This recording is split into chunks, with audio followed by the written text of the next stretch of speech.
Good morning प्यारे बच्चों, कैसे हैं आप? बहुत अच्छे।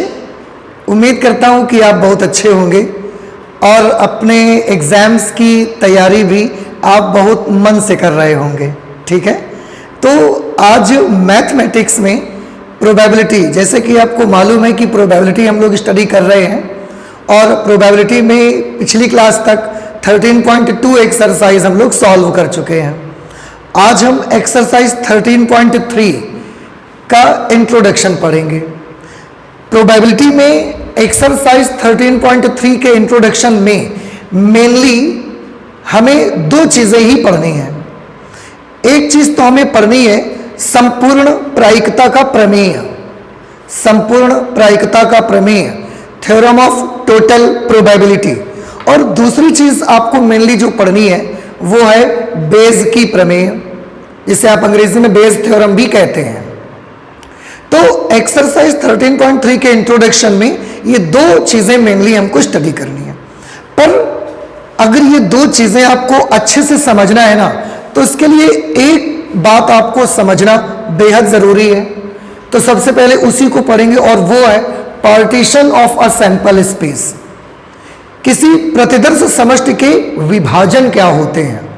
तो लेट्स स्टार्ट कि what is the partition of sample space. अगर ये आपको समझ में आ गया तो फिर इसके बाद जो हम लोग स्टडी करने वाले हैं थ्योरम ऑफ टोटल प्रोबेबिलिटी, इसके बाद बेस थ्योरम पढ़ेंगे, वो सारा कुछ बहुत आसान होगा। तो देखिए, एक प्रतिदर्श समष्टि का विभाजन, partition of a sample space. आपको मालूम है कि सैंपल स्पेस को हम ऐसे से लिखते हैं और जो घटनाएं होती हैं वो सैंपल स्पेस के ही उप समुच्चय होते हैं। सैंपल स्पेस एक आपका समुच्चय बना और उसमें से हमने जो उप समुच्चय निकाले ना, वो घटनाएं कहलाती हैं। घटनाओं को हम E1, E2, E3 ऐसे उनको रिप्रेजेंट करते हैं। तो अगर हमारे पास एक सैंपल स्पेस है और उसमें से हमने कुछ घटनाएं ले ली हैं, सैंपल स्पेस ऐसे है हमारे पास, हमने घटनाएं ले ली हैं E1, E2, E3 dot En, कई घटनाएं हैं। ये घटनाएं ही उस सैंपल स्पेस के विभाजन कहलाएंगे। एक बार फिर से मैं आपको क्लियर कर दूं।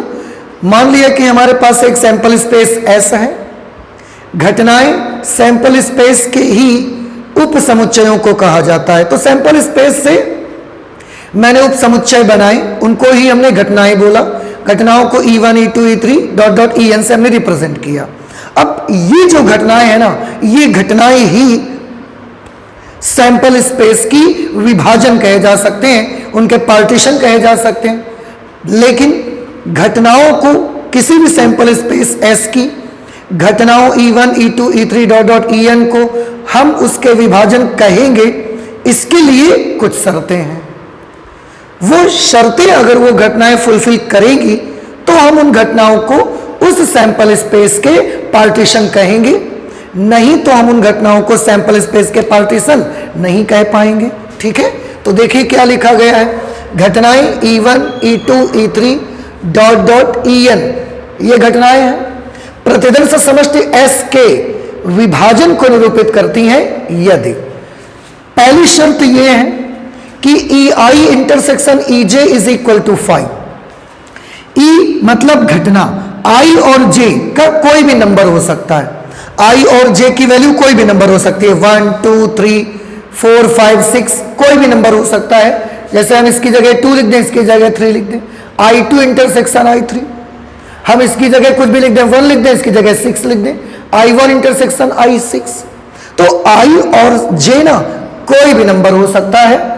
यहां लिखा है I and J 1, 2, 3 dot N तक कुछ भी नंबर इनका आ सकता है। पर इन किन्हीं भी दो घटनाएं, ये जो घटनाएं हमने ली है ना, यहां पर आने वाली किन्हीं भी दो अलग अलग घटनाओं का इंटरसेक्शन 5 आना चाहिए। मतलब उनमें कोई भी एलिमेंट कॉमन नहीं मिलना चाहिए आपको। यहां पर एक चीज दी गई कि I is not equal to J, मतलब I और J बराबर नहीं होना चाहिए। ऐसे मत रखिएगा कि यहां 2 है तो यहां भी 2, E2 intersection E2, E4 intersection E4, E7 intersection E7, ये चीज नहीं आनी चाहिए। आई और जे बराबर नहीं होने चाहिए। आई और जे का कोई भी नंबर हो सकता है 1 से लेकर n तक। और ये जितनी भी घटनाएं हैं ना, इसका सिंपल सा मीनिंग क्या है? ये जो फर्स्ट कंडीशन है बेटा, इसका सिंपल सा मीनिंग है कि सैंपल स्पेस की ये जितनी घटनाएं हैं ना, इनमें से किन्हीं भी दो घटनाओं का इंटरसेक्शन फाई ही आना चाहिए। इन घटनाओं में से किन्हीं भी दो घटनाओं में कोई पोर्शन, कोई एलिमेंट कॉमन नहीं होना चाहिए। बस आप ये समझ लीजिए। समझ रहे हैं आप? जैसे इसके लिए मैं आपको ऐसे बता सकता हूं, सपोज ये हमारा सैंपल स्पेस है, ये पूरा का पूरा जो बॉक्स है, पूरा जो स्क्वायर है, ये सैंपल स्पेस को रिप्रेजेंट करता है। अब इसमें कुछ घटनाएं हैं, जैसे 3-4 घटनाएं हम ले लेते हैं। एक घटना ये है, एक घटना ये है, और 2 घटनाएं ये। एक घटना E1, E2, E3, E4। अब देखो, घटना E1 का जो दायरा है वो यहां तक है, घटना E2 का दायरा यहां तक, घटना E3 का दायरा इतने में है केवल, और घटना E4 इतने में है। देखिए, और आप देख रहे हैं E1, E2, E3, E4, इनमें से कोई सा भी हिस्सा, किसी का एक का हिस्सा दूसरे के साथ कॉमन पार्ट नहीं मिलेगा आपको। अगर ये घटना ऐसी होती तो हो सकता था कॉमन, जैसे एक घटना ऐसे यहां तक आ जाती, फिर एक घटना ऐसे यहां तक आ जाती, तो इसको हम बोल रहे थे E1, इसको हम बोलने लगते E2, और ये यहां से पूरी यहां तक E3 हो जाती। तो अब देखें, E1 और E3 के साथ ये वाला हिस्सा कॉमन है, देख रहे हैं? E2, E3 के साथ ये वाला हिस्सा कॉमन है। अगर हमने इस पूरी घटना को E3 बोला है तो इतनी चीज, इतनी जो पोर्शन है ये E3 है, ये वाला पोर्शन। तो E3 का E1 के साथ इतना पोर्शन कॉमन है, E3 का E2 के साथ भी इतना पोर्शन कॉमन है। ऐसा नहीं होना चाहिए। किसी भी सैंपल स्पेस में हमने 4 घटनाएं ली हैं, 3 हो, 2 हो, 10 हो जाए, पर किसी भी एक घटना का दूसरी घटना से कॉमन पोर्शन नहीं आना चाहिए। सारी इवेंट्स अलग अलग बिल्कुल होने चाहिए। वही यहां दर्शाया गया है कि घटनाएं E1, E2, E3 dot dot En प्रतिदर्श समष्टि S के विभाजन को निरूपित करती हैं अगर ये शर्तें फुलफिल होती। 3 कंडीशन है। पहली कंडीशन मैंने पढ़ा, इन घटनाओं में से किन्हीं भी दो घटनाओं में कोई भी एलिमेंट कॉमन नहीं मिलना चाहिए। पहली चीज तो ये आप समझ लें, इंटरसेक्शन फाई आना चाहिए। दूसरी शर्त ये है कि अगर इन सभी घटनाओं का हम यूनियन कर देना, सभी घटनाओं का हम सम्मिलन निकालें, उनका यूनियन निकालें, सारी घटनाओं के एलिमेंट्स को मिला के एक साथ लिखें, तो ऐसा करने से हमें सैंपल स्पेस मिल जाना चाहिए। ऐसा करने से हमें सैंपल स्पेस मिल जाना चाहिए। ये हमारी दूसरी शर्त है कि अगर हम E1, E2, E3, E4 इन सब के एलिमेंट्स को मिला के लिख दें तो पूरा सैंपल स्पेस मिल जाना चाहिए आपको। ऐसा ना हो कि हमने E1, E2, E3, E4 को यूनियन किया पर हमें सैंपल स्पेस नहीं मिला, एक आधे एलिमेंट्स बाहर निकल गए। ऐसा नहीं होना चाहिए। तो सबका किन्हीं भी दो घटनाओं का इंटरसेक्शन फाई होना चाहिए, कॉमन एलिमेंट नहीं मिलना चाहिए। सभी घटनाओं का अगर हम यूनियन करें, यहां पर किन्हीं भी दो की बात नहीं कर रहा मैं, सभी घटनाओं का अगर हम यूनियन करें तो वो सैंपल स्पेस के बराबर आ जाना चाहिए। तीसरी कंडीशन ये है कि जितनी घटनाएं यहां पर आप देख रहे हैं, इनमें से किसी भी घटना की प्रोबेबिलिटी अगर हम निकालें, it should be always greater than 0 for all I is equal to 1, 2, 3 dot dot n। कहने का मतलब यूं कि I की जगह पर 1 से लेकर n तक का कोई भी नंबर लिखें, लेकिन उसकी जो प्रायिकता आनी चाहिए वो हमेशा 0 से बड़ी आनी चाहिए। समझ में आ रहा है कुछ आपको? तो इस तरीके से ये कहलाते हैं E1, E2, E3, En को कहेंगे प्रतिदर्श समष्टि S के विभाजन। एक बार फिर से मैं बता दूं, कोई भी यादृच्छिक प्रयोग होता है, कोई भी रैंडम एक्सपेरिमेंट होता है, उसका एक सैंपल स्पेस हम लोग बनाते हैं, और ये काम हमने क्लास 11th में सीखा है। उस सैंपल स्पेस, क्योंकि एक समुच्चय है, हम उसके कुछ उप समुच्चय निकाल सकते हैं।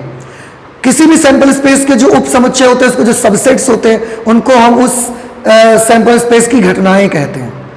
अब वो जो घटनाएं होती है ना, जितनी भी घटनाएं आपने बनाई हैं, उन घटनाओं को हम विभाजन कह भी सकते हैं, और वो घटनाएं उस सैंपल स्पेस की विभाजन नहीं भी हो सकती हैं। वो घटनाएं सैंपल स्पेस की विभाजन कब होंगी और कब नहीं होंगी? तो वो घटनाएं सैंपल स्पेस की विभाजन होंगी अगर वो 3 शर्तों को पूरा करती हैं। पहली, वो जितनी भी घटनाएं उनमें से किन्हीं भी 2 घटनाओं में कोई भी एलिमेंट कॉमन नहीं मिलना चाहिए, उनका इंटरसेक्शन, किन्हीं भी 2 घटनाओं का इंटरसेक्शन फाई आना चाहिए, किन्हीं भी 2 का। दूसरी शर्त यह है कि सबका अगर सम्मिलन करें हम कभी, सबका यूनियन निकालें कभी, तो उसकी वैल्यू हमेशा सैंपल स्पेस के बराबर आ जानी चाहिए, ना एक भी एलिमेंट कम पड़ना चाहिए और एक्स्ट्रा अलग से भी कोई एलिमेंट नहीं बढ़ जाना चाहिए उस पर। तीसरी शर्त यह है कि जितनी घटनाएं आपने बनाई हैं E1, E2, E3 dot dot En, इनमें से किसी भी घटना की प्रोबेबिलिटी हमेशा 0 से बड़ी आनी चाहिए, 0 से बड़ी आनी चाहिए। ठीक है, so these are the 3 condition कि किसी भी सैंपल स्पेस की जो ये घटनाएं आपने बनाई हैं, ये घटनाएं उसके विभाजन कब कहे जाएंगे। और अगर ये 3 शर्तों में एक भी शर्त बाकी रह गई ना, एक भी शर्त कसम से बाकी रह गई, तो फिर हम E1, E2, E3 dot dot En को उस सैंपल स्पेस के विभाजन नहीं कह सकते। घटनाएं बनी रहेंगी वो, पर विभाजन नहीं कह सकेंगे आप। आई होप कि ये चीज समझ में आ गई है और ये फिगर समझ में आया। तो ये विभाजन नहीं है, कॉमन हो गया क्योंकि यहां पर ये विभाजन है। ठीक है, तो आप प्लीज इससे नोट कर ले। इसके बाद हम पढ़ते हैं संपूर्ण प्रायिकता का प्रमेय। ओके, जल्दी से नोट कर लीजिए। नेक्स्ट बेटा हम लेते हैं थ्योरम ऑफ टोटल प्रोबेबिलिटी, संपूर्ण प्रायिकता का प्रमेय। ठीक है, इस पर बेस्ड क्वेश्चन भी एग्जामिनेशन में आपको मिल सकते हैं। देखिए मैंने क्या लिखा है, पहले तो माना घटनाएं E1, E2, E3 dot dot En किसी प्रतिदर्श समष्टि S के विभाजन है। अब जब मैं इतनी लैंग्वेज लिखता हूं तो आपको सारी बात समझ में आने लगनी चाहिए कि एक ये सैंपल स्पेस है, ये पूरा जो स्क्वायर है, जो भी बॉक्स है, ये सैंपल स्पेस S को रिप्रेजेंट करता है। यहां पर E1, E2, E3 dot dot En प्रतिदर्श समष्टि S के विभाजन है। विभाजन है, इसका मतलब है वही 3 शर्तें फुलफिल होनी चाहिए। मान लिया ये पार्ट E1 को रिप्रेजेंट करता है, ये पार्ट E2 को रिप्रेजेंट करता है, ये E3 को रिप्रेजेंट करता है और ये पोर्शन E4 को रिप्रेजेंट करता है। मैं सिर्फ 4 लेके बता रहा हूं, यहां पर उसको जनरलाइज्ड फॉर्म में लिख देंगे फिर हम। ठीक है, तो ये उसके विभाजन है। आप देखिए कोई कॉमन नहीं है, किन्हीं भी 2 घटनाओं में कोई एलिमेंट कॉमन नहीं है। अगर हम सबका यूनियन करेंगे, सबको सम्मिलित कर देंगे, तो फिर से पूरा पूरा बॉक्स मिल जाएगा मुझे। एस बॉक्स का कोई हिस्सा छूटेगा नहीं। ठीक है, अब जैसे छूटेगा नहीं, ये वाली बात मैं जब बोलता हूं, मैं इतना बताऊं आपको, जैसे ऐसे अगर कभी बना दिया होता मैंने, ये E1, ये E2, ये E3, ये E4 और इसको हमने कुछ नहीं नाम दिया। ऐसी सिचुएशन पे बेटा अगर हम E1, E2 भले इन चारों में किन्हीं भी 2 को लेते तो कॉमन नहीं मिलता, लेकिन अगर हम चारों का सम्मिलन करेंगे ना, चारों का सम्मिलन करेंगे तो ये वाला पोर्शन शामिल हो जाएगा, ये वाला शामिल हो जाएगा, ये वाला शामिल हो जाएगा, ये वाला शामिल हो जाएगा, पर यह हिस्सा छूट जाएगा। आप देखिए उस वक्त हम E1, E2, E3, E4 को विभाजन नहीं बोल सकेंगे। क्यों? क्योंकि सबका सम्मिलन करने से पूरा S नहीं मिलेगा, यह पोर्शन छूट जाएगा आपका। इसलिए इसको हम यहां से हटा देते हैं, इस पूरे को हम E4 मान रहे हैं। ठीक है, इसलिए आपको मैं बता रहा हूं कि यूनियन इसका जो है ना वो S के बराबर आना चाहिए। ठीक है, ये यहां तक हुआ। आगे तथा A प्रतिदर्श समष्टि S के संगत कोई घटना है। देखो जो A है ना वो E1 के संगत घटना नहीं है, E2 के संगत घटना नहीं है, E3 के संगत घटना नहीं है, E4 के संगत भी घटना नहीं है। A प्रतिदर्श समष्टि S के संगत घटना है। प्रतिदर्श समष्टि S के संगत घटना है मतलब उसको हम कैसे भी बना सकते हैं, ऐसे बना सकते हैं। ये A आ गया, देखो ये पोर्शन A आ गया, ये आपको याद रखना है। अब आप थोड़ा देख सकते हैं A हिस्सा थोड़ा सा E1 के साथ भी है, थोड़ा सा E2 के साथ भी है, थोड़ा सा E3 के साथ भी है और थोड़ा सा पोर्शन इसका E4 के साथ भी है। देखिए लैंग्वेज पर ध्यान दीजिए बेटा, उन्होंने साफ लिखा है कि A प्रतिदर्श समष्टि S के संगत कोई घटना है। तो मैंने जो ये लिखा हुआ है इसके मुताबिक जो घटना ए है वो E1 के संगत नहीं है। अगर ये घटना केवल E1 के संगत होती तो मैं केवल E1 के अंदर बना देता जाके इसको। अगर ये घटना केवल E2 के संगत होती तो मैं E2 में बना देता, E3 के संगत होती तो मैं E3 के अंदर बनाता, E4 के संगत होती तो मैं E4 के अंदर बनाता। लेकिन ऐसा कुछ नहीं है, मैंने साफ साफ लिखा है कि ए प्रतिदर्श समष्टि S के संगत कोई घटना है तो वो प्रतिदर्श समष्टि S में बनेगा। अब वो E1 को टच कर रहा है, E2 को टच करता है, E3 E4 को टच करता है, इससे में कोई फर्क नहीं पड़ता क्योंकि वो प्रतिदर्श समष्टि S के संगत एक इवेंट है। तो उसको S में बनना है, यानी कि वर्ग के भीतर बनना है। अब वर्ग के भीतर कहीं पर भी आप बनाइए, वो E1 E2 E3 E4 को टच करके जा सकता है, उससे कोई फर्क नहीं पड़ेगा। अगर ऐसी घटना है तब घटना ए के घटित होने की प्रायिकता क्या होगी। आपसे ये क्वेश्चन पूछा जा रहा है कि अगर ऐसी सिचुएशन है तो घटना ए के घटित होने की क्या प्रायिकता होगी। ऐसी सिचुएशन पर बड़ा सिंपल सा तरीका है, हालांकि ये तरीका आप सीख चुके हैं, पर आज एक बार और मैं याद दिला देता हूं। आपको घटना ए की प्रायिकता ज्ञात करनी है, बस और कुछ नहीं। घटना ए के घटित होने की प्रायिकता चाहिए। अब आप थोड़ा सा ध्यान से देखें, जो घटना ए है इसका कुछ हिस्सा E1 के साथ भी है, तो E1 के साथ भी यह घटना घटित हो सकती है। ये घटना ए E2 के साथ भी घटित हो सकती है, इसका कुछ हिस्सा E3 में भी पड़ता है, इसलिए ये वाली ए घटना E3 के साथ भी घटित हो सकती है, और इसका कुछ हिस्सा E4 में भी पड़ता है, इसलिए यह घटना E4 के साथ भी घटित हो सकती है। अब हमें तो नहीं मालूम कि यह घटना किसके साथ घटित हो रही है, ऐसे हमने तो बना दिया फिगर, हमें तो कंफर्म नहीं पता ना कि घटना जो ए है वो E1 के साथ हो रही है, E2 के साथ हो रही है, E3 के साथ हो रही है कि E4 के, वो तो चारों के साथ हो सकती है ना। ऐसी सिचुएशन पर आपको क्या करना पड़ेगा, ऐसी सिचुएशन पर आपको ये करना पड़ेगा, पहले इनमें से जब आप प्रोबेबिलिटी निकालने जाओगे तो आपको करना ये पड़ेगा कि अगर ये घटना E1 के साथ घटित हो रही है, भाई E1 E2 E3 E4 ये भी चार घटनाएं हमारे पास हैं, तो पहले आप इनमें से एक घटना को चुनना पड़ेगा और फिर उसके साथ इस घटना की प्रोबेबिलिटी आपको निकालनी पड़ेगी। कैसे? क्योंकि मैंने बताया ना कि ये घटना E1 E2 E3 E4 चारों के साथ घटित हो रही है, चारों के साथ घटित हो सकती है। तो हमें तो पहले तो पता नहीं है कि किसके साथ हो रही है, तो हमने मान लिया कि यह घटना E1 के साथ घटित हो रही है। तो पहले तो E1 E2 E3 E4 में इन चारों में किसी एक को चुनना पड़ेगा आपको, तो उसकी प्रोबेबिलिटी निकालो, उसके बाद आप ए के घटित होने की प्रोबेबिलिटी निकाल सकते हो।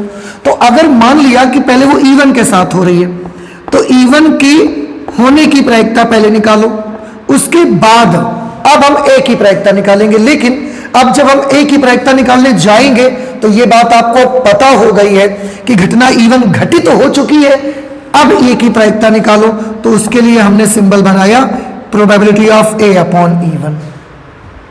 ये चीज थोड़ा सा आपको समझना है, अभी मैं इसका एग्जाम्पल भी आपको दूंगा, वहां से सारी चीजें आपको क्लियर हो जाएंगी। ठीक है, अभी आप ये देख लो कि ए घटना चार घटनाओं में से किसी के साथ भी घटित हो सकती है। एक तरफ से स्टार्ट करेंगे तो मैंने मान लिया कि यह घटना अगर E1 के साथ घटित हुई है तो पहले E1 की प्रोबेबिलिटी आपको लिखनी पड़ेगी और उसके बाद आप घटना ए की प्रायिकता निकालोगे जाके, लेकिन तब तक आपको यह पता चल चुका है कि घटना E1 घटित हो चुकी है, इसलिए probability of A upon E1 फिर आपको लिखना पड़ेगा। ठीक, अब या तो ऐसा भी हो सकता है, या तो ऐसा भी हो सकता है घटना ए E2 के साथ घटित हुई हो। अब या तो के लिए हम प्लस का निशान लगा देंगे। अगर घटना ए E2 के साथ घटित हुई होगी तो पहले हमें E2 को चुनना पड़ेगा, E2 के चुनने की प्रोबेबिलिटी निकालनी पड़ेगी मुझे, तो प्रोबेबिलिटी ऑफ E2। और अब हम घटना ए की प्रायिकता निकालेंगे, लेकिन तब तक हमें यह पता लग चुका है कि घटना E2 घटित हो चुकी है, इसलिए अपॉन में E2 लिख देंगे। इस सिंबल का मतलब तो आपको मालूम है ना कि यह ज्ञात है कि घटना E2 घटित हो चुकी है, उस वक्त ए की प्रायिकता बताओ। ठीक है ना, तो ये आ गया फॉर्मूला हमारा। या तो ऐसा भी हो सकता है कि यह E3 के साथ घटित हुई होगी, या तो के लिए फिर प्लस लगाया। अगर E3 के साथ घटित हुई है तो पहले E3 की प्रोबेबिलिटी निकालो और उसके बाद आपको प्रोबेबिलिटी चाहिए अब ए की, पर जब आप ए की प्रोबेबिलिटी निकालने जाओगे तब तक आपको यह पता चल चुका है कि घटना E3 घटित हो चुकी है। या तो ये ए घटना E4 के साथ होगी, तो हम पहले E4 की प्रोबेबिलिटी निकालेंगे और के लिए मल्टीप्लिकेशन। अब ए की प्रोबेबिलिटी निकालेंगे। ए की प्रोबेबिलिटी के लिए तो हम सीधे लिख देते, लेकिन क्योंकि हम ये पता चल चुका है कि इस वक्त E4 घटना घटित हुई है, तब ए की प्रोबेबिलिटी निकालो, तो अपॉन E4 कर देंगे।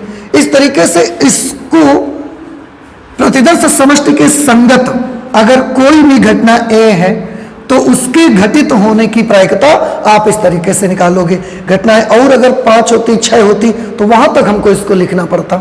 अगर जनरलाइज्ड फॉर्म में इसी को लिखना आप चाहते हो, ये तो मैंने 4 के लिए लिखा है, अगर जनरलाइज्ड फॉर्म में लिखना चाहते हो तो आप इसको ऐसे लिख सकते हो, probability of E1 into probability of A upon E1 plus probability of E2 into probability of A upon E2 plus probability of E3 into probability of A upon E3 plus dot dot dot probability of En into probability of A upon En। ये आपको इस तरीके से इसका answer निकालना पड़ेगा। This is the theorem of total probability. ठीक है ना। अब अगर कुछ कसर रह गई है तो मैं एक एग्जांपल आपको देता हूं, उससे आप समझने की कोशिश करिएगा। एक एग्जांपल की मदद से हम आपको समझाते हैं, थोड़ा ध्यान से देखिएगा इस चीज को। देखिए ये एग्जांपल ये यहां तक कंप्लीट है आपका।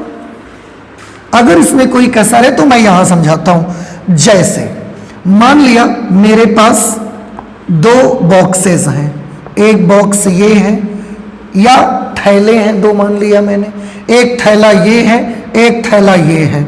इस थैले में कुछ भी मान लो आप, मान लिया 3 वाइट बॉल्स हैं और 5 ब्लैक बॉल्स हैं। इसमें मैंने मान लिया 7 वाइट बॉल्स हैं और 2 ब्लैक बॉल्स हैं, ये हमने मान लिया। तो हमारे पास कितने थैले हो गए? 2 थैले। इसमें 3 वाइट बॉल 5 ब्लैक बॉल है, इसमें 7 वाइट बॉल 2 ब्लैक बॉल है। ठीक है ना। अब इनमें से तो कोई सा कॉमन तो है नहीं, हमारी प्रतिदर्श समष्टि के ये 2 विभाजन हो गए। अब अगर मैं आपको बोलूंगा कि मुझे एक वाइट बॉल निकलने की प्रायिकता बताइए, एक वाइट बॉल निकालने की प्रायिकता बताइए, तो आप क्या करोगे? वाइट बॉल या तो इसमें से निकलेगी या तो इसमें से निकलेगी। किसी भी एक थैले से आपको क्वेश्चन दे दिया गया, किसी भी एक थैले से एक सफेद गेंद निकलने की प्रायिकता बताइए। किसी भी एक थैले से एक सफेद गेंद निकलने की प्रायिकता।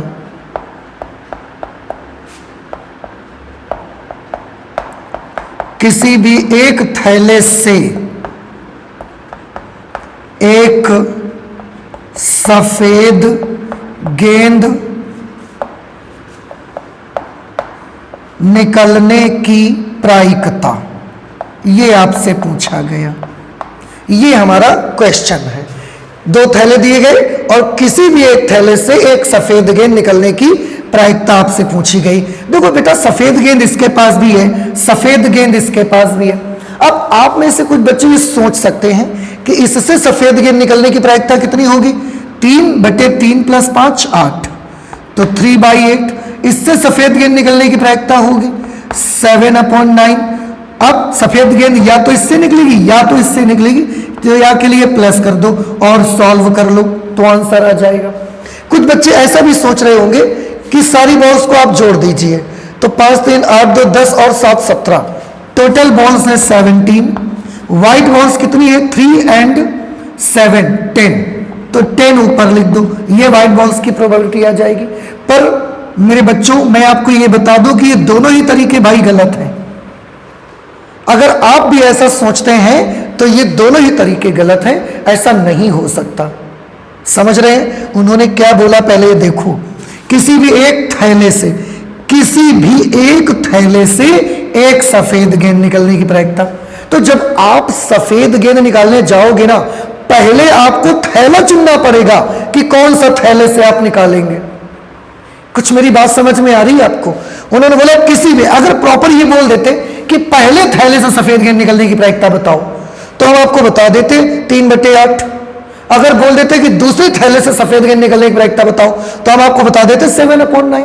पर उन्होंने बोला है किसी भी एक थैले से एक सफेद गेंद निकालने की प्रायिकता। अब आप खुद ही सोचें, आपके सामने 2 थैले रखे हुए और आपसे बोला गया किसी भी एक थैले से सफेद गेंद निकालने की प्रायिकता, तो सबसे पहला काम आप यही तो करोगे, पहले आप थैला ही चुन लो कि कौन से थैले से व्हाइट बॉल आपको चूज करनी है।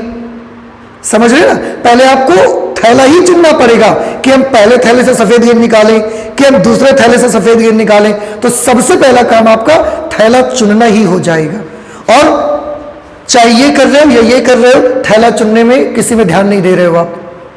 ये चीज होती है ना, ऐसे सिचुएशन के लिए ये हम यूज करते हैं संपूर्ण प्रायिकता का प्रमेय। अब देखो कि कैसे सॉल्व करेंगे हम। सॉल्व हम इसको ऐसे करेंगे, सबसे पहले हम ये मान लेते हैं पहले थैले को हम E1 से और दूसरे थैले को हम E2 से रिप्रेजेंट कर लेते हैं। हम ये कर लेते हैं कि माना E1 घटना है पहले थैले को चुनने की घटना, क्योंकि अब हमको पहले थैला भी चुनना है।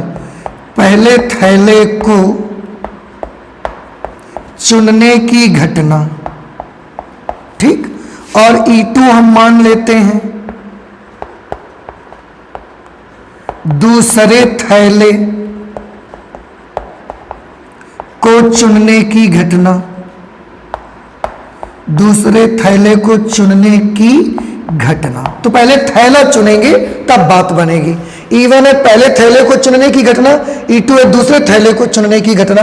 और दोनों में से एक घटना ऐसी है जो सैंपल स्पेस के संगत है, दोनों में कॉमन है कि सफेद गेंद निकालना चाहते हैं हम। तो एक घटना हम A मान लेते हैं, सफेद गेंद निकलने की घटना। सफेद गेंद निकलने की घटना, ये 3 घटनाएं हैं। E1 पहले थैले को चुनने की घटना, E2 दूसरे थैले को चुनने की घटना, और A जो है वो दोनों घटनाओं में कॉमन है। जैसा कि यहां पर आप देख रहे थे कि जो A घटना थी वो E1, E2, E3, E4 चारों में कॉमन थी। यहां पर 2 ही है, इसलिए दोनों में कॉमन है, क्योंकि सफेद गेंद तो दोनों के पास है ना, इससे सफेद गेंद निकलने की घटना। अब हमें इसी की प्रोबेबिलिटी चाहिए। अगर इसकी प्रोबेबिलिटी आपको चाहिए तो ये सब वैल्यूज आपको चाहिए। केवल 2 घटनाएं हैं तो यहां तक की वैल्यूज आपको चाहिए। इसका अगर हम इस तरीके का फिगर बनाएंगे तो कैसा बनेगा, देखो मैं फिगर भी बना के दिखाता हूं। यहां पर जब आप फिगर बना के सॉल्व करेंगे ना, चीजें बहुत ज्यादा क्लियर होगी। ये पूरा बॉक्स मैंने बनाया सैंपल स्पेस का, इसमें मुझे 2 ही पार्टीशन केवल करने हैं। तो मैं इधर वाला पार्टीशन E1 ले लेता हूं, इधर वाला पार्टीशन मैं E2 ले लेता हूं, क्योंकि ये थैले हैं, एक ये थैला एक ये थैला। इसके पास 3 व्हाइट 5 ब्लैक बॉल्स हैं, इसके पास 7 व्हाइट 2 ब्लैक बॉल्स हैं। एक घटना ऐसी जो दोनों में हो सकती है, दोनों में कॉमन है, और वो है घटना A। ये घटना A है, क्योंकि सफेद गेंद E1 के पास भी है और सफेद गेंद दूसरे थैले में भी है, तो ये घटना दोनों में कॉमन है। सफेद गेंद, क्योंकि एक जो है वो सफेद गेंद निकलने की घटना को रिप्रेजेंट करती है और सफेद गेंद दोनों में है। ओके, अब सबसे पहले अगर आपको प्रोबेबिलिटी ऑफ A चाहिए, भाई किसी भी एक से सफेद गेंद निकलने की प्रायिकता चाहिए ना, मतलब आपको प्रोबेबिलिटी ऑफ A की वैल्यू पता लगानी है। मैं यहां पर लिख दे रहा हूं, probability of A is equal to question mark. तो आप ये वाला फॉर्मूला यूज करोगे। इसमें 4 तक मैंने बनाया क्योंकि मैं 4 घटनाएं ली थी, 4 पार्टीशन लिए थे, 4 विभाजन लिए थे। यहां 2 ही विभाजन है, तो केवल 2 टर्म्स तक हमको फॉर्मूला यूज करना पड़ेगा। उसके लिए मुझे ये चाहिए, ये चाहिए, ये चाहिए, ये चाहिए, पहले ही निकालो, इसके बाद वैल्यू अप्लाई करो। सबसे पहले probability of E1, probability of E1 है पहले थैले को चुनने की घटना। तो प्रोबेबिलिटी ऑफ E1 का मतलब क्या है, पहले थैले को चुनने की प्रायिकता। ये घटना है, ये प्रायिकता है। अब पहले थैले को चुनने की प्रायिकता क्या होगी, पहले यही सोचो कि कुल कितने थैले हैं हमारे पास। टोटल हमारे पास 2 थैले हैं, ये वाला और ये वाला। अब 2 थैलों में से एक थैला चुनने की प्रायिकता कितनी आएगी, 1/2। भाई कुल कितने हैं, 2, हमको कितना चुनना है एक बार में, 1। तो 2 में से एक को चुनने की प्रायिकता क्या होगी? 1/2। तो पहले थैले को चुनने की प्रायिकता 1/2। अब इसी के साथ हम निकाल लेते हैं A/E1। इसका क्या मतलब है? इसका मतलब है थैला तो पहला वाला ही है, लेकिन उसमें से सफेद गेंद निकलने की प्रायिकता चाहिए। मीनिंग समझने की कोशिश करो मेरे बच्चों, मीनिंग समझने का प्रयास करो कि E1 का मतलब है थैला तो पहले वाला ही है। यहां भी आप देख सकते हैं पहले थैले को, थैला तो हमने पहले वाला ही लिया है, पर उसमें से सफेद गेंद निकलने की प्रायिकता, तो पहले वाले थैले से सफेद गेंद निकलने की प्रायिकता क्या होगी? देखो 3/8, 3/3 + 5। आई होप कि ये चीज समझ में आ गई होगी। इसी तरह से प्रोबेबिलिटी ऑफ E2 निकालेंगे। E2 मतलब दूसरे थैले के चुनने की घटना, तो P ऑफ E2 मतलब दूसरे थैले के चुनने की प्रायिकता, दूसरे थैले के चुनने की प्रायिकता। थैले टोटल कितने हैं? 2, उनमें से हमको ये वाला चुनना है, तो ये तो एक ही है ना, नंबर दूसरा होने से क्या फर्क पड़ता है, ये थैला तो एक ही है, तो इसकी प्रायिकता क्या होगी? 1/2। 2 में से एक थैला चुनने की प्रायिकता 1/2। उसके बाद हमको ये भी चाहिए, A/E2 चाहिए। अब आप समझ गए, हमें ये ज्ञात हो गया है कि थैला दूसरा वाला हमने लिया है, चुना है, अब उसमें से सफेद गेंद निकलने की प्रायिकता चाहिए। तो दूसरे थैले से सफेद गेंद निकलने की प्रायिकता कितनी आएगी? 7/7 + 2 यानी कि 9। अब ये चारों वैल्यूज आ गई हैं, बस यहां पर आपको रखने की देर है। प्रोबेबिलिटी ऑफ ए की वैल्यू, देखिए मैं फॉर्मूला नहीं लिखूंगा, यहीं से आप देख लीजिए, क्योंकि मेरे पास जगह कम है, तो हम यहां से आप वैल्यू बस लिख देते हैं। प्रोबेबिलिटी ऑफ E1 की जगह पर क्या होगा? प्रोबेबिलिटी ऑफ E1 की जगह पर 1/2, A/E1 की जगह 3/8 प्लस प्रोबेबिलिटी ऑफ E2 1/2 और A/E2 ये 7/9। इस तरह से ये आ गया 3/16 प्लस 7/9 2 18। इसको आपको सॉल्व कर लेना है, और जैसे ही ये सॉल्व होगा आपको किसी भी एक थैले से एक सफेद गेंद निकलने की प्रायिकता मिल जाएगी। तो ये इस प्रकार के क्वेश्चन हम थ्योरम ऑफ टोटल प्रोबेबिलिटी से सॉल्व करते हैं। आई होप कि ये चीज समझ में आई होगी। अगर कुछ रह भी गया होगा ना, तो जब हम इस पर बेस्ड क्वेश्चंस करेंगे अभी, तो वो चीज आपको बहुत अच्छे से समझ में आ जाएगी पूरी। अगर यहां से 70-80% पार्ट भी समझ में आए ना, तो हम 30-20% पार्ट जो होगा ना, वो क्वेश्चन करने में आ जाएगा समझ में। फिलहाल आप कोशिश करिए, सब कुछ एकदम साफ है यहां पर कि 2 थैले हैं, किसी भी एक थैले जब बोल रहे हैं तो पहले तो हमको थैला ही चुनना पड़ेगा। प्रॉपर नहीं बता रहे कि पहले थैले से निकालो कि दूसरे थैले से निकालो, हमको थैला चुनना पड़ेगा। तो थैला चुनने के लिए भी पहले लेना पड़ेगा आपको, और उसके बाद उसमें से आप सफेद बॉल्स निकालोगे। तो जब भी कभी इस प्रकार का क्वेश्चन आता है आप ऐसे करिए। आई होप कि ये चीज समझ में आई है, तो आप प्लीज इसे नोट कर लें। और इसके बाद हम लोग आते हैं कि बेस थ्योरम क्या होती है। That is very most important theorem in probability, और अधिकतर स्टूडेंट्स को लगता है कि ये बहुत डिफिकल्ट है, पर ये बहुत आसान है। मैं आपको बताता हूं, आप भी ध्यान से देखिएगा, जल्दी से नोट कर लीजिए इसे। बेस थ्योरम अब हम पढ़ेंगे कि बेस की प्रमेय हमको क्या बताती है। थोड़ा सा याद करिए, इसके जस्ट पहले अभी हमने क्या पढ़ा था, मैं एक बार आपको रिमाइंड कराता हूं, ध्यान से देखिएगा।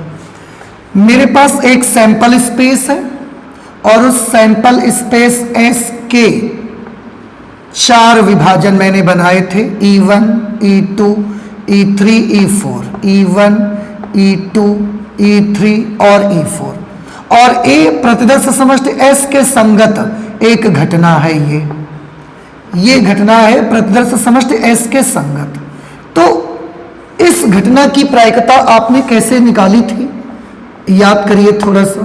प्रोबेबिलिटी ऑफ A, घटना A के घटित होने की प्रायिकता आपने निकाली थी probability of E1 into probability of A/E1 plus probability of E2 into probability of A/E2 plus probability of E3 into probability of A/E3 plus probability of E4 into probability of A upon E4। अगर और ज़्यादा घटनाएं होंगी तो probability of A का मान में और कुछ टर्म्स बढ़ जाएंगे। अगर जनरलाइज्ड फॉर्म में लिखें तो ये n तक चले जाएंगे। यही तो आपने निकाला था ना अभी तक। ठीक, तो ये क्या है? घटना A के घटित होने की प्रायिकता। ये चीज हम अभी अभी कर चुके हैं। अब बेज थ्योरम में क्या होता है ना, बेज थ्योरम में यहां पर देखिए मैंने लिखा हुआ है कि यदि E1 E2 E3 dot dot En किसी प्रतिदर्श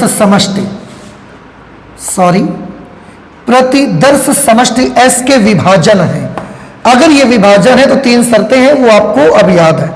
और A प्रतिदर्श समष्टि S के संगत कोई घटना है, तब अगर हमसे E1 अपॉन A पूछ लिया जाए तो इसकी वैल्यू आप कैसे निकालोगे? Probability of E1 upon A का मतलब आप समझते हैं। Probability of E1 upon A का मतलब है घटना A घटित हुई है, ये हमें ज्ञात है, लेकिन वो घटना E1 में घटित हुई है, इसकी प्रायिकता पता लगाई है। देखो घटना A जो है वो सब में कॉमन है, चारों में। घटना A घटित हुई है ये हमें मालूम है। मतलब जैसे एक क्वेश्चन अभी हमने एग्जांपल सॉल्व किया, अगर वो थोड़ा सा भी आपको याद है तो ध्यान दीजिए। E1 था पहले थैले को चुनने की घटना, E2 दूसरे थैले को चुनने की घटना, और A थी सफेद गेंद निकलने की प्रायिकता। तो हम ये बोल सकते हैं कि अगर हमें ज्ञात है कि सफेद गेंद निकाली गई है तो उस गेंद के पहले थैले से निकलने की प्रायिकता बताइए। देखो इसको फिर से समझो, फिर से मैं एक बार आपको बताता हूं, गौर कीजिएगा। जो अपॉन में है ये हमें ज्ञात है, मतलब गेंद सफेद है ये हमें ज्ञात है कि हमने जो गेंद निकाली है ना, निकाली गई गेंद वो सफेद है। ड्रॉन बॉल इज व्हाइट, तो निकाली गई गेंद सफेद है ये मालूम है, पर वो वाली गेंद पहले वाले थैले से निकाली गई है, इस बात की क्या प्रायिकता है? ऐसा क्वेश्चन भी आ सकता है। इसका मतलब था किसी भी एक थैले से सफेद गेंद निकलने की प्रायिकता बताइए, तो हम थ्योरम ऑफ टोटल प्रोबेबिलिटी लगा देते थे। लेकिन क्वेश्चन ऐसा भी हो सकता है कि हम गए और हमने एक बॉल निकाली, वो बॉल सफेद आ गई, तो उस गेंद के पहले थैले से निकलने की प्रायिकता बताओ।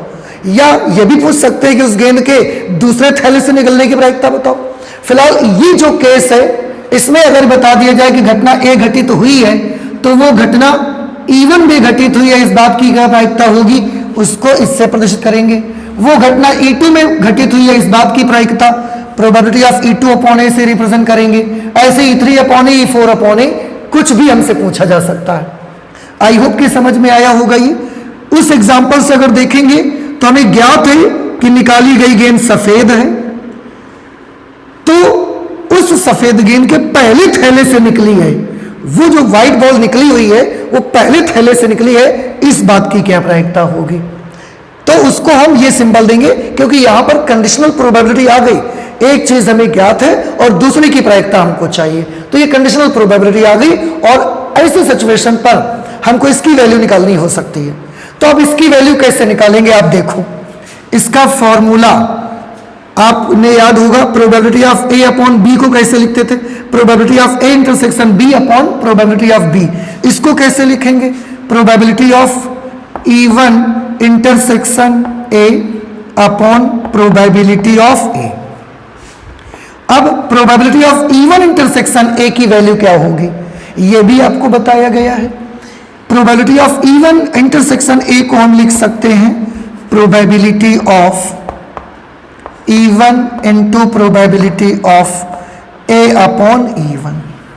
आपको याद होगा ये चीज तो पहले ही आपने पढ़ी है। Probability of A upon E1 is equal to probability of इसकी वैल्यू क्या होगी? Probability of A intersection E1 upon probability of E1। तो अगर यहां से हम आपसे पूछें कि probability of A intersection E1 की वैल्यू क्या होगी, तो इसे आप इधर भेजेंगे probability of E1 into probability of A upon E1। ठीक है, तो बेटा यही चीज तो देखो मैंने इसकी जगह पर ये लिख दिया है। अब ए इंटरसेक्शन E1 को या E1 इंटरसेक्शन ए को हो, बात एक ही होती है, तो इसकी जगह पर हमने ये नोट कर दिया। अब प्रोबेबिलिटी ऑफ ए, तो प्रोबेबिलिटी ऑफ ए की जगह वो लिखना पड़ेगा आपको, probability of E1 into probability of A upon E1 plus probability of E2 into probability of A upon E2 plus probability of E3 into probability of A upon E3 plus probability of E4 into probability of A upon E4। ये value आ गई probability of E1 upon ए की। इस तरह से ये इसका formula बन जाता है। और अगर इसे भी आप जनरलाइज्ड फॉर्म में लिखना चाहते हैं तो आप ऐसे लिख सकते हैं बेस थ्योरम को,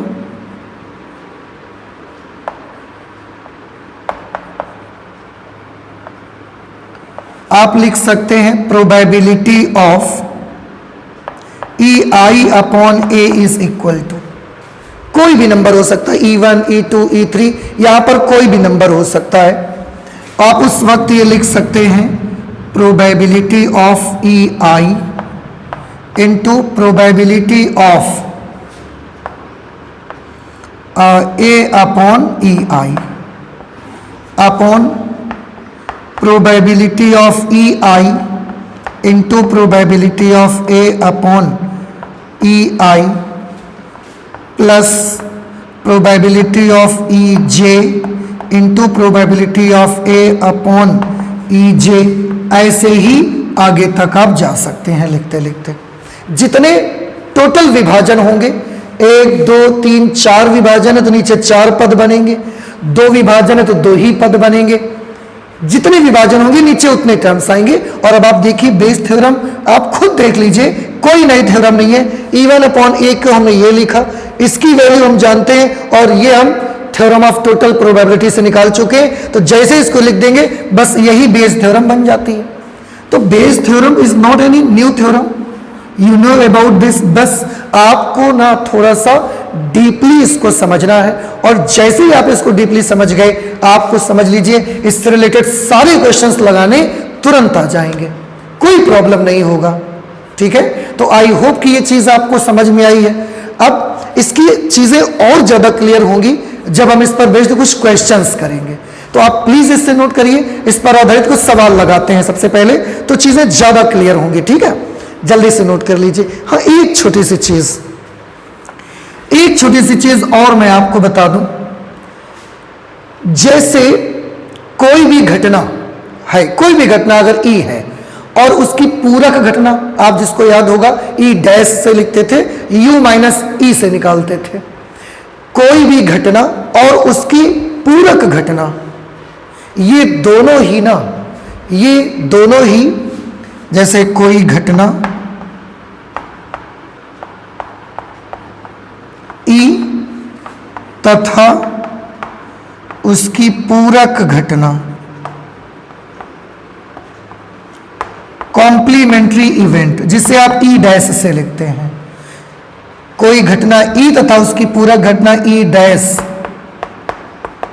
दोनों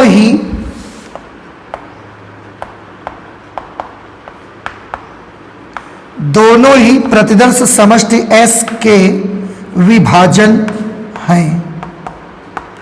दोनों ही प्रतिदर्श समष्टि S के विभाजन होते हैं।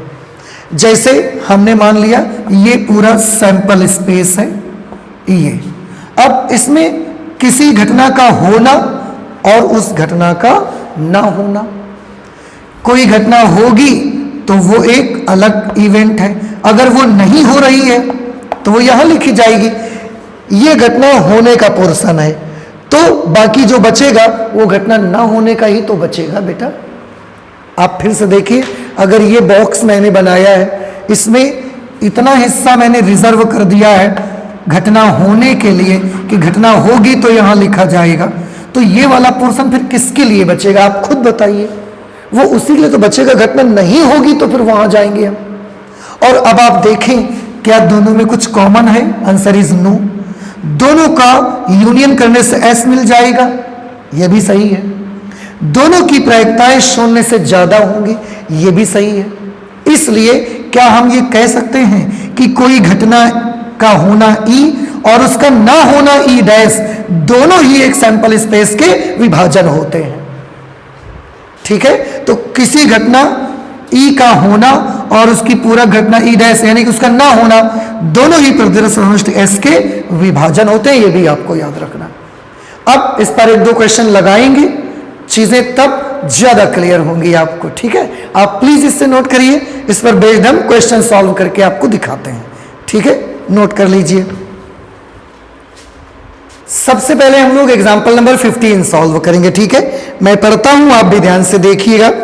लिखा है, किसी व्यक्ति ने एक निर्माण कार्य का ठेका लिया। कहीं पर कंस्ट्रक्शन का काम चल रहा है और एक आदमी ने उस कंस्ट्रक्शन को पूरा कराने का ठेका लिया। हड़ताल होने की प्रायिकता 0.65 है। हड़ताल न होने की तथा हड़ताल होने की स्थितियों में निर्माण कार्य के समय अनुसार पूर्ण होने की प्रायिकताएं क्रमशः 0.80 तथा 0.32 हैं। इनका क्या मतलब है? देखो, निर्माण कार्य का ठेका उस आदमी ने ले लिया। अब ऐसा हो सकता है कि हड़ताल हो भी सकती है और ऐसा भी तो हो सकता है कि हड़ताल नहीं भी हो सकती है। तो हड़ताल हो भी सकती है, हड़ताल नहीं भी हो सकती है।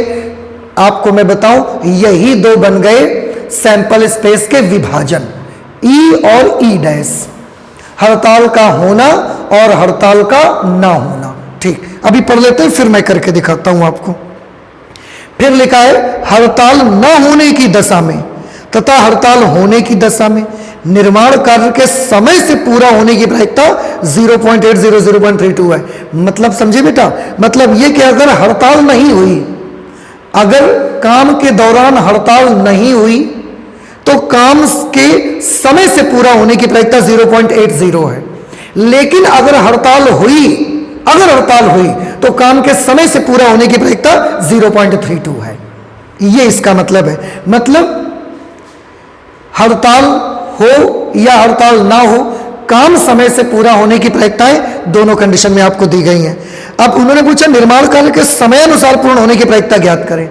अब देखिए, इस पूरे क्वेश्चन को पढ़ के हमें एक बात पता चली लास्ट में कि निर्माण कार्य के समय से पूरा हो जाने की प्रायिकता ज्ञात करिए। अभी मैंने क्या बोला? सैंपल स्पेस की दो आपको विभाजन मिले। पहले तो कौन कौन से दो विभाजन मिले, थोड़ा ध्यान से देखिएगा।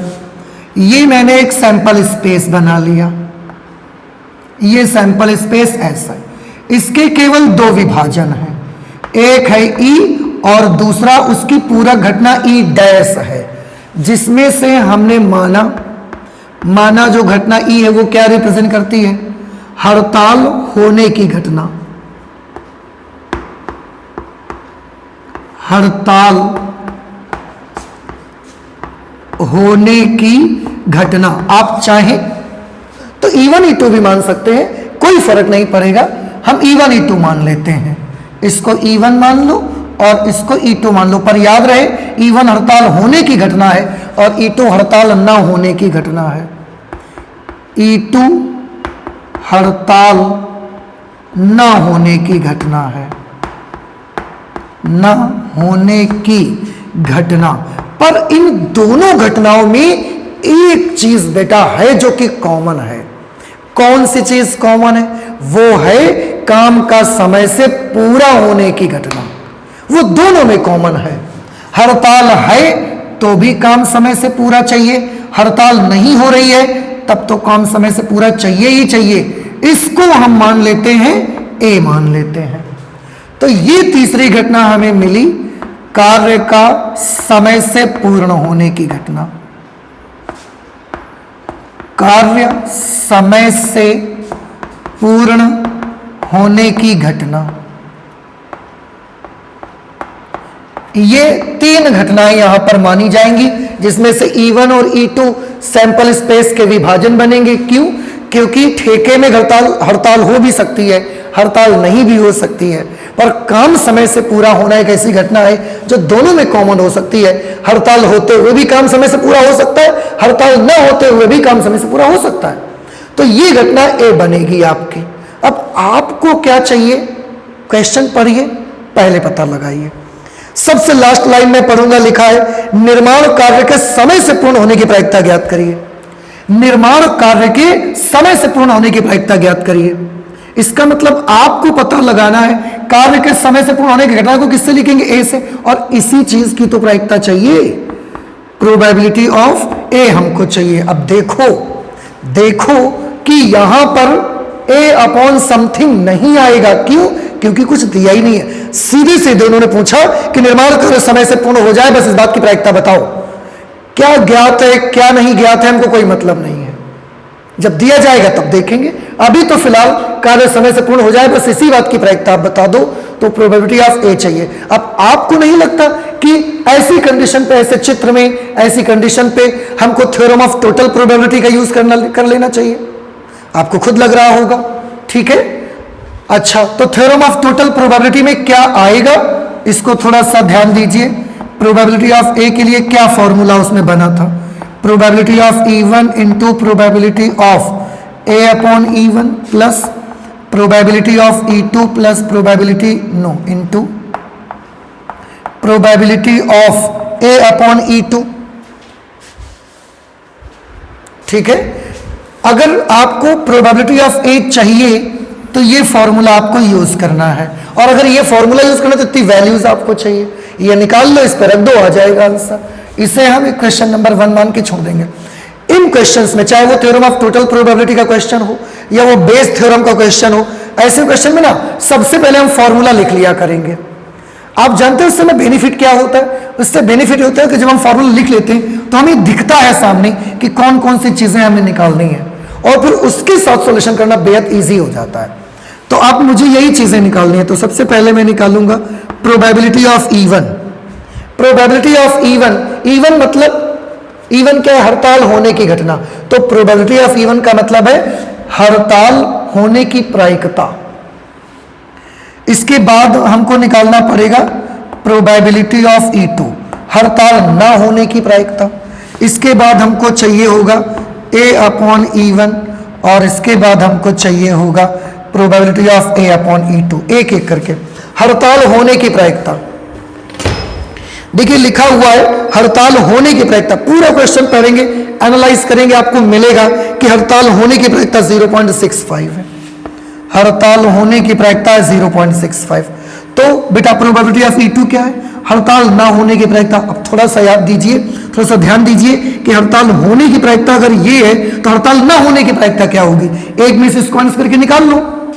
तो 1 माइनस 0.65, 10 में से 5 गया 5, 9 में से 6 गया 3, 0.35। अब probability of A upon E1, इसका मीनिंग पहले समझो और तब आप उसको सॉल्व करिए। Probability of A upon E1 का मतलब है, E1 मतलब हड़ताल होने की घटना। हमें ज्ञात है कि हड़ताल हुई है, तब काम समय से पूरा होने की प्रायिकता। इसका मीनिंग क्या हुआ? फिर से समझो, हमें ज्ञात है, मालूम है, पता लग गया कि हड़ताल हो गई है, उस वक्त काम के समय से पूरा होने की प्रायिकता। आप देखो ये दो चीजें यहां लिखी गई हैं। हड़ताल हुई है तब काम समय से पूरा होने की प्रायिकता 0.32 दी गई है। आप देख लीजिए ध्यान से। Probability of A upon E2 का, हड़ताल नहीं हुई है उस वक्त काम के समय से पूरा होने की प्रायिकता। हड़ताल नहीं हुई है उस वक्त काम के समय से पूरा होने की प्रायिकता। तो जब हड़ताल नहीं हुई है उस वक्त निर्माण कार्य समय अनुसार पूर्ण हो जाए, इस बात की प्रोबेबिलिटी है 0.80।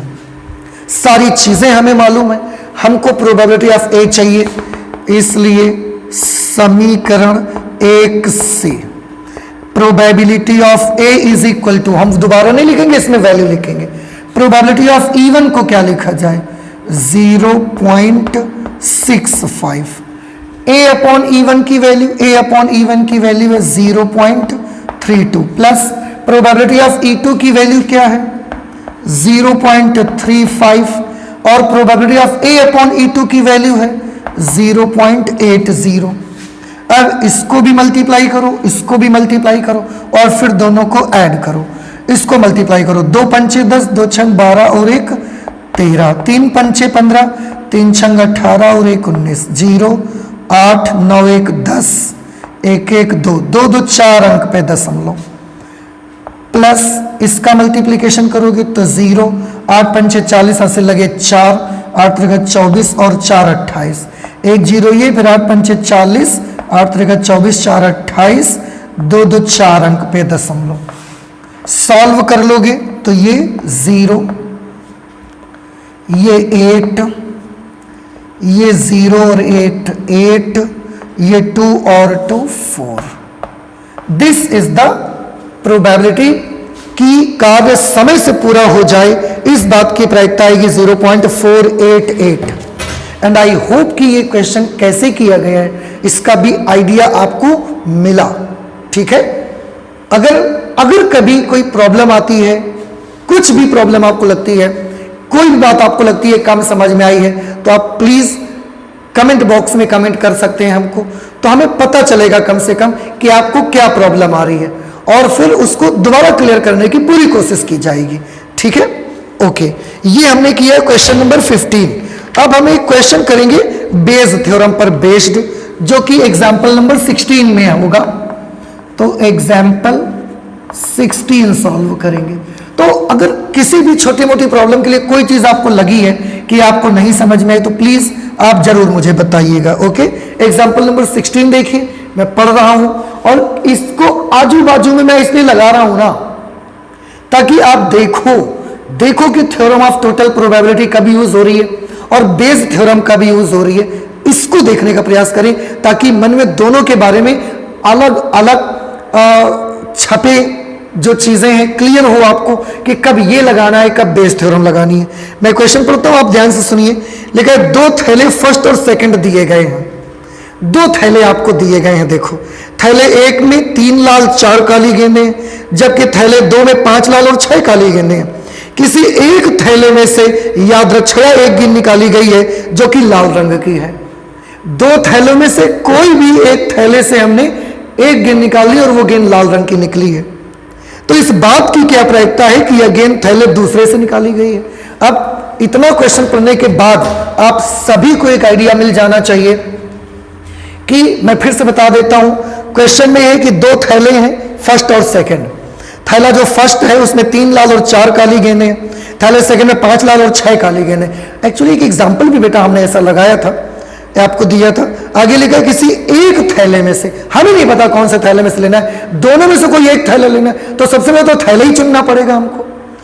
अच्छा, किसी एक थैले में से यादृच्छया एक गेंद निकाली गई है जो कि लाल रंग की है, वो गेंद लाल रंग की है, तो इस बात की क्या प्रायिकता है कि यह गेंद थैले दूसरे से निकाली गई है। अब देखो, एक गेंद निकाली वो लाल रंग की निकली है, अभी हमें मालूम हो गया कि गेंद लाल रंग की निकली है, तो इस बात की क्या प्रायिकता होगी कि ये वाली गेंद दूसरे थैले से निकली है, क्योंकि लाल गेंद तो दोनों थैलों में है। आपने जो गेंद निकाली वो लाल रंग की है, तो आपको इस बात की प्रायिकता निकालनी है कि वो गेंद दूसरे थैले से निकली है, उस बात की प्रायिकता बताओ, क्योंकि लाल गेंद पहले थैले से भी निकल सकती थी, तो दूसरे थैले से इसके निकलने की प्रायिकता आपको पता लगानी है। अब सारा माजरा शायद आप समझ चुके होंगे। यहां पर मैं एक बॉक्स बना लेता हूं, सैंपल स्पेस। इसमें केवल 2 ही विभाजन है, एक को हम मान लेते हैं E1 और दूसरे को हम मान लेते हैं E2। ये पहले थैले को चुनने की घटना है, ये दूसरे थैले को चुनने की घटना है। यहां पर मैं लिख देता हूं, माना E1 पहले थैले को चुनने की घटना, E2 हम मान लेते हैं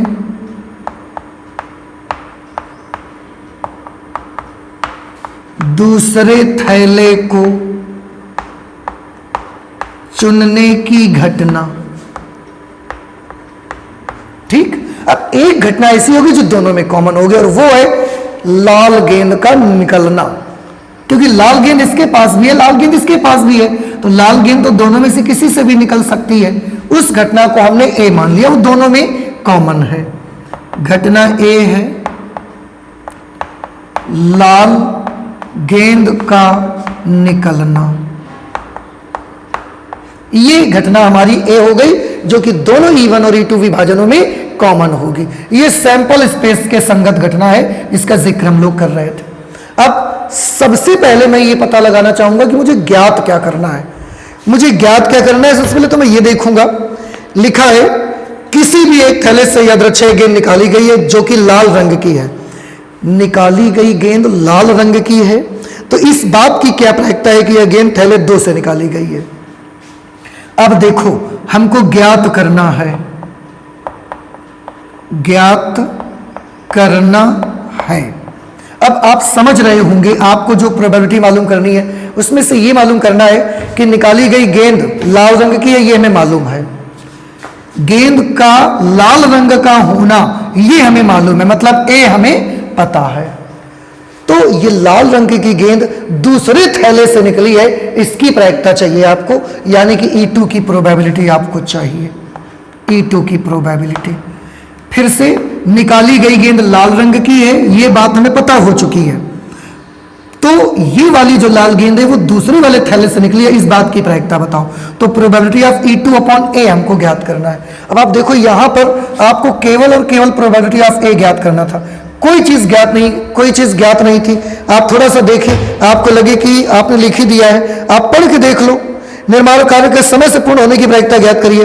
उसमें नहीं बोला था उन्होंने कि हड़ताल हुई है कि हड़ताल नहीं हुई है, सीधे सीधे बस आखिरी में ये पूछा था कि काम के समय से होने की प्रायिकता बस हमें ज्ञात करके बता दो आप। उसमें मुझे कुछ ज्ञात है ऐसा कुछ दिया नहीं था। इसमें मालूम है कि गेंद लाल रंग की है, तो ये गेंद दूसरे थैले से निकली, इस बात की प्रायिकता बताओ।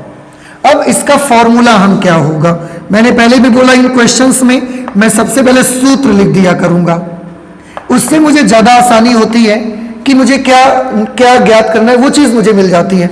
इसका फॉर्मूला क्या होगा, बेज थ्योरम के मुताबिक, बेज थ्योरम के मुताबिक इसका फॉर्मूला होगा probability of E2 into probability of A upon E2 upon, दो विभाजन है ना, जितने विभाजन होंगे उतने पद नीचे आएंगे।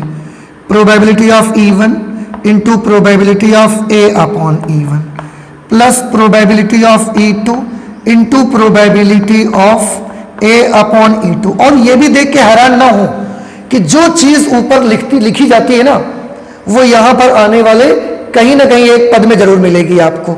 ये चीज यहां मिल रही, देखो, ये भी ध्यान रखिएगा। आप ये मत सोचो कि ये चीज तो ऊपर आई थी नीचे भी आ रही है, तो यार क्या करें, फॉर्मूले में है, हम क्या कर सकते हैं, वो आएगा ही आएगा।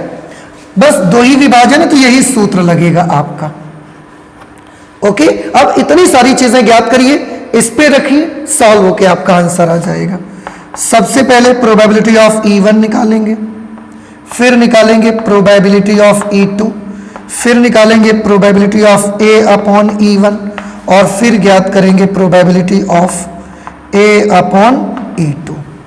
प्रोबेबिलिटी ऑफ E1 का मतलब क्या है, E1 है पहले थैले को चुनने की घटना, तो प्रोबेबिलिटी ऑफ E1 का मतलब है पहले थैले को चुनने की प्रायिकता। ऐसी प्रोबेबिलिटी ऑफ E2 दूसरे थैले को चुनने की प्रायिकता। तो बेटा आप ध्यान से देखो, यहां पर पूरे क्वेश्चन में दो ही थैले हैं। अब दो थैलों में चाहे पहले को चुनिए या दूसरे को आप चुनिए, उसकी प्रायिकता तो 1/2 ही आनी है। तो पहले थैले को चुनने की प्रायिकता भी 1/2 और दूसरे थैले को चुनने की प्रायिकता भी 1/2। जिस तरीके से सिक्के में हेड या टेल होता है, उनमें से किसी भी एक के आने की प्रायिकता 1/2 रहती है। आप हेड आने की निकालो तो भी 1/2, टेल आने की निकालो तो भी 1/2। A अपॉन E1 इसका मीनिंग क्या है, ये हमें ज्ञात है, इसकी प्रायिकता चाहिए। ज्ञात है कि पहले थैले को चुना है हमने और लाल गेंद निकलने की प्रायिकता। तो इसका सीधा सीधा मतलब हम क्या ये बोल सकते हैं, पहले थैले से लाल गेंद निकलने की प्रायिकता। अब थोड़ा सा ध्यान से देखना है, पहले थैले में 3 लाल और 4 काली गेंदें थी, 3 लाल और 4 काली गेंदें थी। दूसरे थैले में 5 लाल और 6 काली गेंदें हैं। तो पहले वाले थैले से लाल गेंद निकलने की प्रायिकता, पहले थैले को देखो, कुल कितनी गेंदें हैं, 7, लाल वाली कितनी है, 3, तो इसकी प्रायिकता कितनी आ जाएगी, 3/7। इसका मतलब दूसरे थैला है और लाल गेंद निकल रही है, तो दूसरे थैले से लाल गेंद निकलने की प्रायिकता, दूसरे थैले से लाल गेंद निकलने की टोटल कितनी है, 11, लाल कितनी है, 5, तो यह आ जाएगा 5/11। ठीक, अब हम probability of E2 upon A का मान निकाल सकते हैं। इसलिए probability of E2 upon A is equal to E2 upon A, हम दोबारा नहीं लिखेंगे, इसमें वैल्यू लिखेंगे केवल। प्रोबेबिलिटी ऑफ E2 की वैल्यू कितनी है 1/2। ए अपॉन E2, ए अपॉन E2 की प्रोबेबिलिटी है 5/11। ऐसे ही E1 की प्रोबेबिलिटी 1/2 और ए अपॉन E1 की प्रोबेबिलिटी 3/7 प्लस E2 की प्रोबेबिलिटी 1/2 इंटू ए अपॉन E2 की प्रोबेबिलिटी 5/11। इसको सॉल्व करिए 5/22 आ जाएगा, 5/22। ये वैल्यू आएगी प्रोबेबिलिटी ऑफ E2 अपॉन ए की। थोड़ा सा ना हम इसको और सही से लिख देता हूं। ये probability of E2 upon A is equal to, ऊपर बना 5/22 अपॉन, ये हो रहा है 3/14 प्लस 3/14 प्लस 5/22, 5/22। इसको आपको सॉल्व करना है, तो सॉल्व कर लीजिए।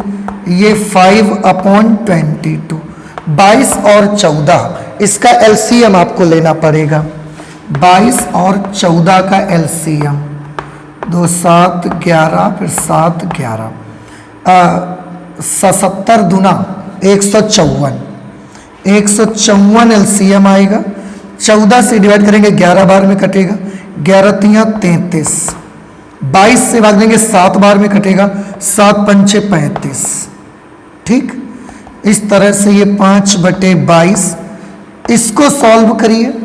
33 प्लस 35 68/154, पलट जाएगा नंबर 154/68, 22 सत्ते 154, और तो कटेगा नहीं, तो हम इसको लिख देंगे 7 पंचे 35/68। ये प्रोबेबिलिटी आ जाएगी 35/68। इस तरीके से आपने यहां पर क्या लगाया था, यहां पर लगाई थी theorem of total probability, theorem of total probability आपने लगाई थी।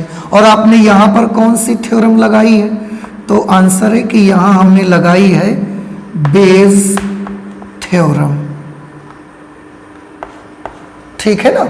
इस तरीके से दोनों क्वेश्चन आपके आजू बाजू लगे हुए, आप इनमें देख सकते हैं कि क्या डिफरेंस आता है, कब क्या पूछा जाएगा तो हम वो थ्योरम यूज करेंगे, या क्या पूछे जाने पर हम ये थ्योरम यूज करेंगे।